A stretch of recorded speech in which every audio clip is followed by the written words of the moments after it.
Hello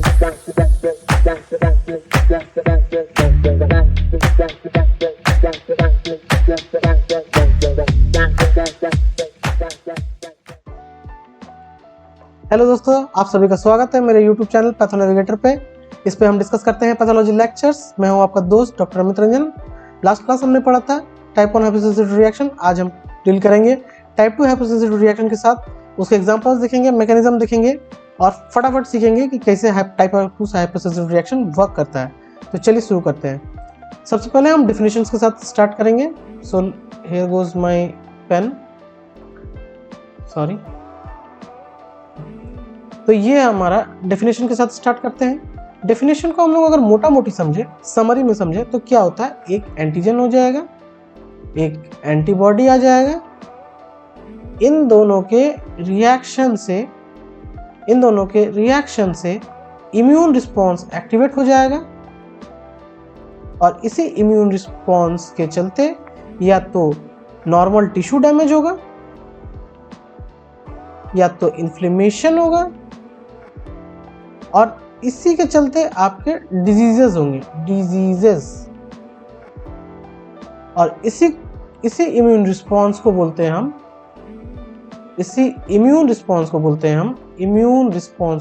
हम type 2 hypersensitivity reaction. ठीक है, एक बार फिर से हम इस जिस्ट को समझने की कोशिश करते हैं। ठीक है, क्या है इसमें, क्या समझाया मैंने, इसको हम प्रॉपर डेफिनेशन भी देखेंगे। एक एंटीजन हुआ, एक एंटीबॉडी हुआ। ये एंटीजन कहीं भी हो सकता है, या तो सेल सरफेस पे होगा या तो एक्सोसोलर मैट्रिक्स पे होगा। बहुत बार एंटीजन भी नहीं होगा, रिसेप्टर्स होंगे। तो यूजुअली होता है कि एंटीजन होगा, एंटीबॉडी होगा। एंटीजन कहाँ पे होंगे, सेल सरफेस पे या फिर ईसीएम पे। एंटीजन होगा, एंटीबॉडी होगा, दोनों का जब रिएक्शन होगा तो उसके चलते जो इम्यून रिस्पॉन्स हुआ, उसके चलते टिश्यू डैमेज हो गया, इन्फ्लेमेशन हुआ और यही डिजीज के फॉर्म में मैनिफेस्ट किया करता है। इसी इम्यून रिस्पॉन्स को बोला जाता है type 2 hypersensitivity reaction. So now let's begin. What are the different mechanism of type 2 hypersensitivity reaction. सबसे पहला जो होता है वो होता है opsonization and phagocytosis.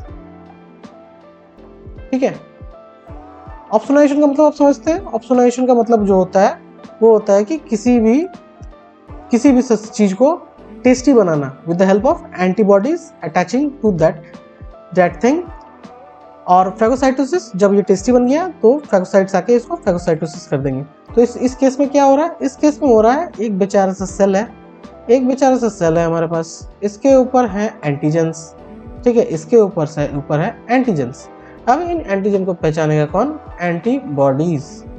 Antibodies पहचानेगा।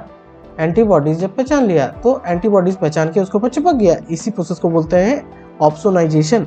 So this is opsonisation. ये ऑप्सोनाइजेशन हो गया। अब इस ऑप्सोनाइजेशन के चलते क्या होगा कि कॉम्प्लीमेंट सिस्टम जो है वो एक्टिवेट हो जाता है। Complement system, this is complement system. ये जब कॉम्प्लीमेंट सिस्टम एक्टिवेट हो जाता है तो इससे प्रोड्यूस होता है C3b C5b। अब ये दोनों के दो रोल हैं। ये या एक रोल तो इसका ये है कि ये मैक्रोफेजेस को बुला लेगा। What are those are phagocyte cells, those are phagocytes. दूसरा है कि ये C3b और C5b ये खुद जाके सरफेस पे, इस सेल्स के सरफेस पे जाके चिपक जाएगा। ठीक है, अब जब ये मैक्रोफेज आया, अब यहाँ पे मैक्रोफेज आ गया है। ठीक है, अब ये मैक्रोफेज जब आ गया है, अब ये मैक्रोफेज जब आ चुका है, तब इसे दिखा दो चीजें। क्या क्या दिखा, सबसे पहले तो ये दिखा एंटीबॉडी। ये एंटीबॉडी एंटीजन से अटैच्ड है। इसको मैक्रोफेज अपने रिसेप्टर के थ्रू रीड कर लिया। कौन से रिसेप्टर के थ्रू, FC रिसेप्टर। और उसे दिखा ये C3b एंड C5b, ये C3b और ये C5b, C3b C5b। ये जब सेल के ऊपर चिपका हुआ है तो इसे रीड करने के लिए मैक्रोफेज के पास था पहले से C3b रिसेप्टर। ये मैक्रोफेज जो है ये एक ऐसे सेल को जिसके ऊपर एंटीजन चिपका हुआ है, जिसकी सरफेस पे एंटीजन है, उसे कैसे पहचान रहा है? With the help of antibodies. कैसे एंटीबॉडीज कर रहे हैं? ऑप्सोनेशन, जो कि कॉम्प्लीमेंट को एक्टिवेट करवा रहा है, और कॉम्प्लीमेंट जो एक्टिवेट हो रहा है वो बुला रहा है फेगोसाइट्स को। Those are macrophages. मैक्रोफेजेस के पास दोनों रोल है, एक तो वो एंटीबॉडीज को पहचान लेगा जो कि एंटीजन पे चिपका हुआ है with the help of FC receptor, and वो डायरेक्टली कॉम्प्लीमेंट C3b C5b को सेल सरफेस पे चिपका हुआ पहचान सकता है with the help of C3b receptors. In this way macrophage इस सेल को पहचान लेगा और अल्टीमेटली इस सेल को फेगोसाइटाइज करके डिस्ट्रॉय कर देगा। So this was opsonisation and phagocytosis. आगे बढ़ते हैं।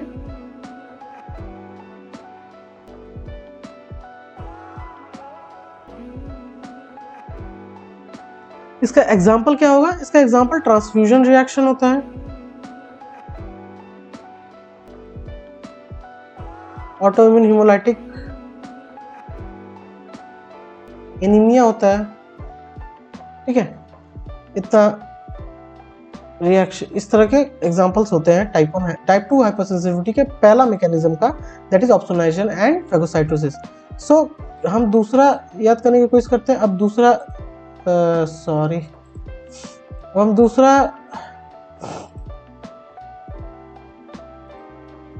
मैं पेजेस ऐड कर रहा हूँ, एक सेकेंड वेट किया जाए।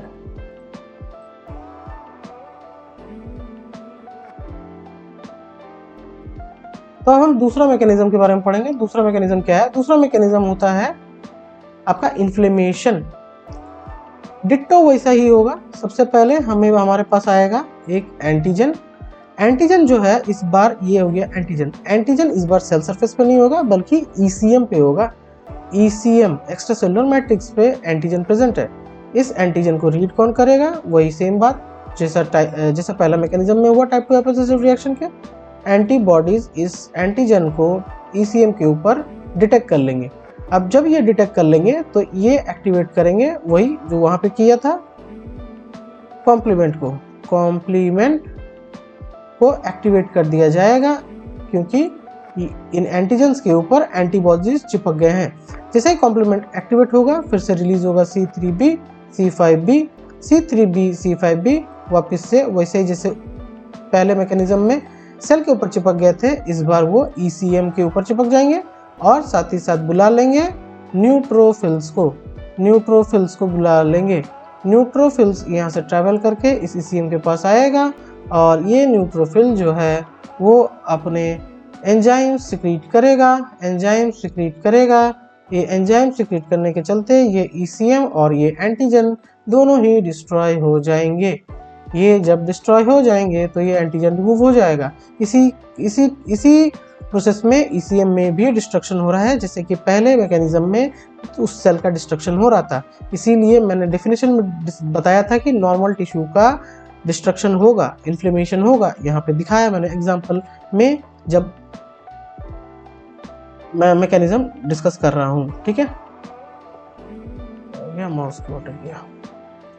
तो तीसरा इसका एग्जाम्पल क्या याद कर सकते हैं हम लोग? एग्जाम्पल में हम लोग याद कर सकते हैं glomerulonephritis. Okay, glomerulonephritis, you can remember this. Okay, now what is happening? Sorry, मेरा माउस अटक गया। तीसरा मैकेनिज्म हम पढ़ते हैं। तीसरा मैकेनिज्म जो होता है वो सेलुलर डिसफंक्शन। सेलुलर डिसफंक्शन में क्या चीज हो रहा है? सेलुलर डिसफंक्शन में ये चीज हो रहा है कि हमने देखा कि एंटीजन के ऊपर एंटीबॉडी चिपक रहा है, लेकिन सेलुलर डिसफंक्शन में सेल का रोल है ना कि एंटीजन का रोल है। ठीक है, इसमें मान लो ये एक मसल सेल हो गया, मसल सेल। इस मसल सेल के ऊपर बहुत सारे रिसेप्टर्स होते हैं, एसिटाइल कोलिन के रिसेप्टर होते हैं। इसके ऊपर एसिटाइल कोलिन जो होता है वो आके बाइंड करता है।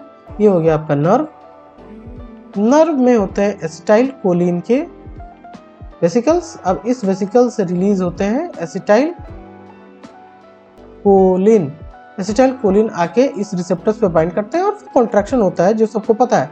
लेकिन ये होता है नॉर्मल कंडीशन में। इस कंडीशन में क्या होगा, टाइप 2 हाइपरसेंसिटिविटी के थर्ड मैकेनिज्म जो कि सेलुलर डिस्फंक्शन है, उसमें क्या होगा, इसमें आएगा एंटीबॉडीज बाइंड कर जाएगा इन एसिटाइल कोलिन रिसेप्टर्स के साथ, एंटीबॉडीज बाइंड कर जाएगा। अब इसके चलते यहाँ पे एसिटाइल कोलिन बाइंड नहीं कर पाएगा इन रिसेप्टर्स पे, एसिटाइल कोलिन रिसेप्टर्स पे एसिटाइल कोलिन बाइंड नहीं कर पाएगा क्योंकि एंटीबॉडीज इसको मास्क कर दे रहे हैं। इसके चलते मसल सेल में कॉन्ट्रैक्शन नहीं होगा और अल्टीमेटली वीकनेस डेवलप करेगा। किस चीज का एग्जांपल दे सकते हैं हम लोग, माइस्थेनिया ग्रेविस।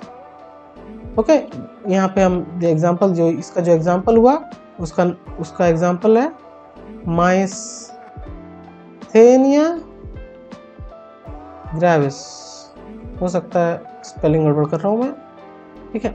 नाउ ये जो सेलुलर डिस्फंक्शन है उसका दूसरा एग्जांपल क्या हो सकता है, दूसरा एक एग्जांपल ले लेते हैं। मान लो कि ये हो गया आपका थायराइड का सेल हो गया, थायराइड सेल के ऊपर TSH के रिसेप्टर हैं। अब इस पे बाइंड करेगा TSH, लेकिन ये तो नॉर्मल केस में होता है। टाइप 2 हाइपरसेंसिटिविटी के थर्ड मैकेनिज्म जो कि सेलुलर डिस्फंक्शन है, उसमें क्या हो रहा है, उसमें यहाँ पे बाइंड कर जाएगा एंटीबॉडी।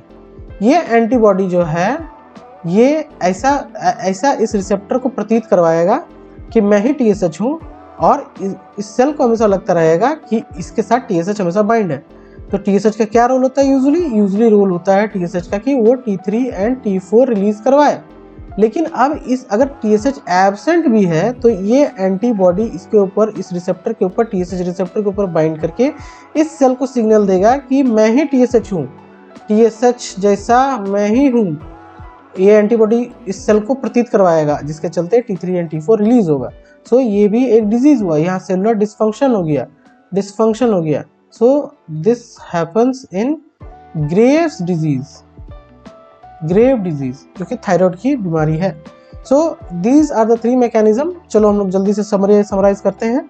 हम लोग ये करते हैं कि टाइप 2 हाइपरसेंसिटिविटी रिएक्शन का डेफिनेशन क्या होता है। इसमें होता है एंटीजन एंटीबॉडी का रिएक्शन होता है, जिसके चलते इम्यून रिस्पॉन्स जनरेट होता है। इस इम्यून रिस्पॉन्स के चलते या तो इन्फ्लेमेशन होता है या तो फिर सेलुलर डैमेज होता है, और इसके चलते ही आगे डिजीज डेवलप करता है। और डिजीज ये पूरा जो तामझाम है, ये जो पूरा तामझाम है, इसमें जो इम्यून रिएक्शन जो हुआ उसी को बोलते हैं टाइप 2 हाइपरसेंसिटिविटी रिएक्शन, ठीक है, टाइप 2 हाइपरसेंसिटिविटी रिएक्शन।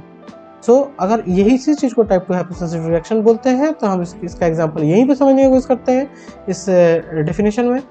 पहला वाला जो मैकेनिज्म का जो है उसमें था ऑप्सोनाइजेशन एंड फैगोसाइटोसिस। तो उसमें एक एंटीजन और एक एंटीबॉडी होता है। ये एंटीजन कहाँ पे होता है, सेल के सरफेस पे एंटीबॉडी उसको रीड करता है। फिर आता है कॉम्प्लीमेंट सिस्टम, और वो इस सेल पे बाइंड करके और साथ ही साथ फैगोसाइट को बुला के इस सेल को इनगल्फ करवा लेता है, फैगोसाइट्स, ठीक है।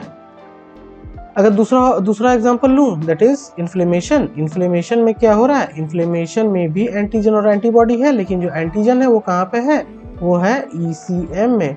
ECM के ऊपर जो एंटीजन है उसके ऊपर एंटीबॉडी आया और फिर से वही कॉम्प्लीमेंट रिएक्शन हुआ, कॉम्प्लीमेंट एक्टिवेशन हुआ।